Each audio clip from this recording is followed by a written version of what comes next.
পঞ্চায়ত নিৰ্বাচনত শোচনীয় পৰাজয়ক লৈ কি ক'লে গৌৰৱ গগৈয়ে কিয় পঞ্চায়ত নিৰ্বাচনত মুখ ঠেকেচা খাবলগীয়া হ'ল কংগ্ৰেছে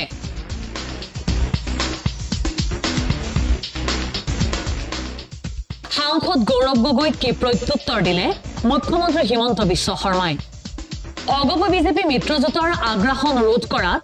আকৌ এবাৰ ব্যৰ্থ হ'ল বিৰোধী দল কংগ্ৰেছ সমগ্ৰ ৰাজ্যৰ ভিতৰত নগাঁৱতহে কংগ্ৰেছৰ ফলাফল কিছু আশানুৰূপ সাংসদ প্ৰদ্যুৎ বৰদলৈয়ে নগাঁৱত নিজৰ সন্মান ৰক্ষা কৰিবলৈ সক্ষম হ'ল যদিও একালৰ দুৰ্গস্বৰূপ যোৰহাটত ধৰাশায়ী হ'বলগীয়া হ'ল বিৰোধী দল কংগ্ৰেছ 2014, 2019 আৰু 2024 লোকসভা নিৰ্বাচনত বিজেপিৰ প্ৰবল ঢৌৰ মাজতো যোৰহাটত কংগ্ৰেছে উৰুৱাইছিল বিজয়ৰ পতাকা কিন্তু কিয় এবাৰ পঞ্চায়ত নিৰ্বাচনত যোৰহাটত অৰ্থাৎ গৌৰৱ গগৈৰ গৃহ সমষ্টিতে ধৰাশায়ী হ'বলগীয়া হ'ল কংগ্ৰেছ পঞ্চায়ত নিৰ্বাচনত পৰাজয়ৰ কাৰণ বিশ্লেষণ কৰি সাংসদ গৌৰৱ গগৈয়ে ক'লে কংগ্ৰেছৰ আত্মসংশোধনীৰ প্ৰয়োজন আছে দলৰ মজিয়াত সকলো পুংখানুপুংখকৈ বিশ্লেষণ কৰা হ'ব সকলো কাম খৰখেদা কৰিলে ভুল কৰা হ'ব আমি নিজকে কেনেদৰে আৰু শুদ্ধ কৰিব লাগে আমি সাংগঠনিকভাৱে কেনেদৰে শুদ্ধ কৰিব লাগে আমি দললৈ কোনকিটা বিষয়ৰ ওপৰত বেছি জোৰ দিব লাগে ৰাইজৰ মাজত কিদৰে হেঁচা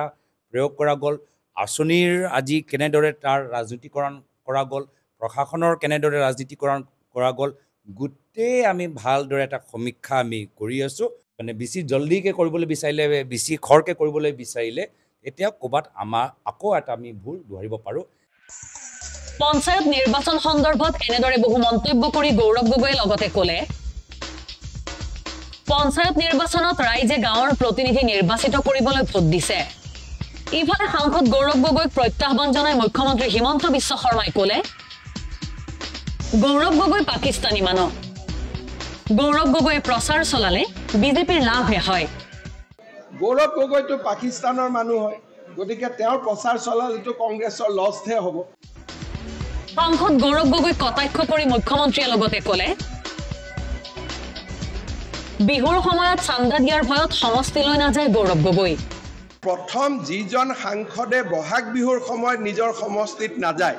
2 টকা চান্দা দিব লাগিব বুলি গতিকে মই ভাবোঁ যে বহু দিনলৈকে এটাই কথা ক'লো যে মিডিয়াই এটা মানুহক এটা সময়লৈকে ৰাখিব পাৰিব তাৰ পিছততো নোৱাৰে পঞ্চায়ত নিৰ্বাচনৰ ফলাফল ঘোষণাৰ পিছতেই এতিয়া এনেদৰে শাসক বিৰোধীৰ মাজত আৰম্ভ হৈছে বাকবিতণ্ডা এইখিনিতে প্ৰশ্ন হৈছে যে পঞ্চায়ত নিৰ্বাচনত শোচনীয় পৰাজয় স্বীকাৰ কৰি ল'বলগীয়া হোৱা বিৰোধী দল কংগ্ৰেছে 26ৰ বিধানসভা নিৰ্বাচনৰ পূৰ্বে মূৰ দাঙি উঠিবলৈ সক্ষম হ'ব নে নহয়